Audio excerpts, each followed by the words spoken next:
आप एक नए इन्वेस्टर हो या फिर एक expert investor, equity mutual funds सभी प्रकार के इन्वेस्टर्स को अलग अलग प्रकार के एसेट क्लास में बिना किसी परेशानी के अपना पैसा इन्वेस्ट करने का मौका देते हैं। अपनी age, risk capacity, financial goal और रिटर्न एक्सपेक्टेशन के अकॉर्डिंग आप large cap, mid cap, multi cap या फिर स्मॉल कैप इक्विटी फंड्स में इन्वेस्ट कर सकते हैं। कैप का मतलब है मार्केट कैपिटलाइजेशन। हेलो फ्रेंड्स, मैं हूं आपकी होस्ट सुखबीर सिंह और आप देख रहे हैं बैंकरपीडिया। तो अलग अलग इक्विटी फंड कैटेगरी का इन्वेस्टमेंट रिस्क अलग अलग होता है। तो कैसे पता करें कि कौन सी कैटेगरी आपके इन्वेस्टमेंट के लिए सबसे सही है? आइए देखते हैं।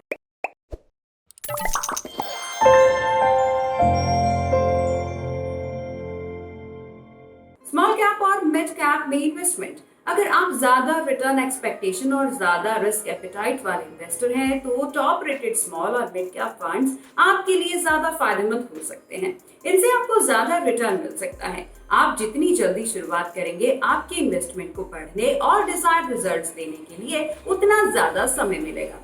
एक long term investment period small और मिड कैप फंड से जुड़े रिस्क को कम करने में भी मदद करता है। बाद में मिडिल एज पर पहुंचकर आप अपनी फाइनेंशियल रिस्पॉन्सिबिलिटीज बढ़ने पर आप अपने इन्वेस्टमेंट को धीरे धीरे ज्यादा रिस्की ऑप्शंस के थोड़े कम रिस्की और कम अनस्टेबल फंड्स में ट्रांसफर कर सकते हैं, जो तब भी अच्छा रिटर्न दे सकेंगे।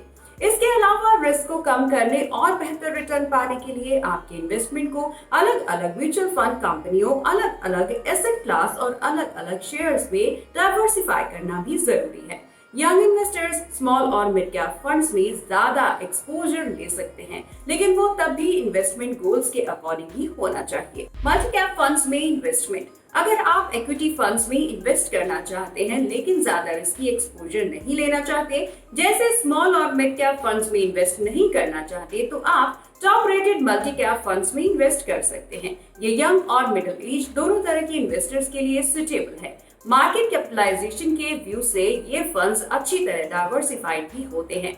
Multi cap funds market stable होने पर स्मॉल और मिड कैप फंड्स के कंपैरिजन में कम रिटर्न दे सकते हैं, लेकिन अनस्टेबल मार्केट कंडीशन में ये फंड्स कम रिस्की होते हैं। इसलिए यदि आप एक ऐसा फंड चाहते हैं जो कि एलोकेशन को स्मॉल से मिड कैप या फिर लार्ज कैप फंड्स में और उसके अगेंस्ट ट्रांसफर करके मार्केट वोलेटिलिटी और ऑटोमेटिकली एडजस्ट कर सके, तो मल्टी कैप फंड्स आपके लिए सही इन्वेस्टमेंट चॉइस है। लार्ज कैप फंड्स में इन्वेस्टमेंट।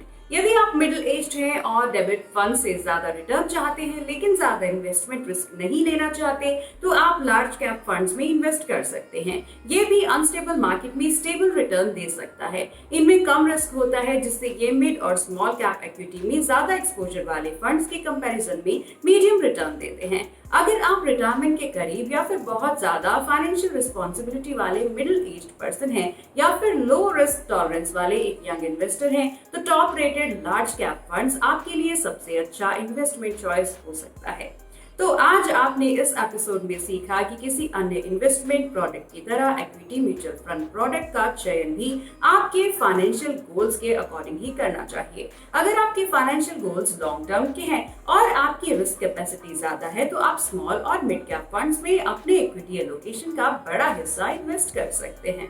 और यदि आपके फाइनेंशियल गोल्स मीडियम टर्म से लॉन्ग टर्म है और आपकी रिस्क कैपेसिटी मीडियम है, तो आप मल्टी कैप फंड्स में अपने पैसे का एक बड़ा हिस्सा इन्वेस्ट कर सकते हैं। यदि आपके फाइनेंशियल गोल्स मीडियम टर्म के हैं और आपकी रिस्क कैपेसिटी मीडियम से कम है, तो आप लार्ज कैप के फंड्स में अपनी इक्विटी एलोकेशन का बड़ा हिस्सा इन्वेस्ट कर सकते हैं।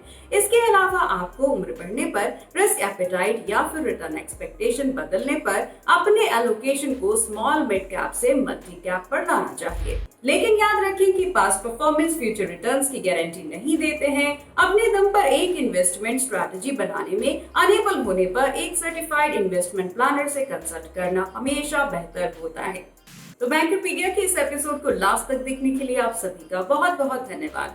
अगर आप भी हमारे चैनल पर अपने वीडियोस शेयर करना चाहते हैं, नेक्स्ट टॉपिक सजेस्ट करना चाहते हैं या फिर हमसे जुड़कर अपने व्यूज शेयर करना चाहते हैं, तो हमें 7599887777 पर व्हाट्सएप करें या फिर hello@bankerpedia.com पर आप हमें ईमेल भी कर सकते हैं। हमें आपके मैसेजेस का बेसब्री से इंतजार रहेगा। ऐसे ही और भी इंफॉर्मेशनल वीडियोस को देखने के लिए बैंकरपीडिया को सब्सक्राइब करना ना भूलें।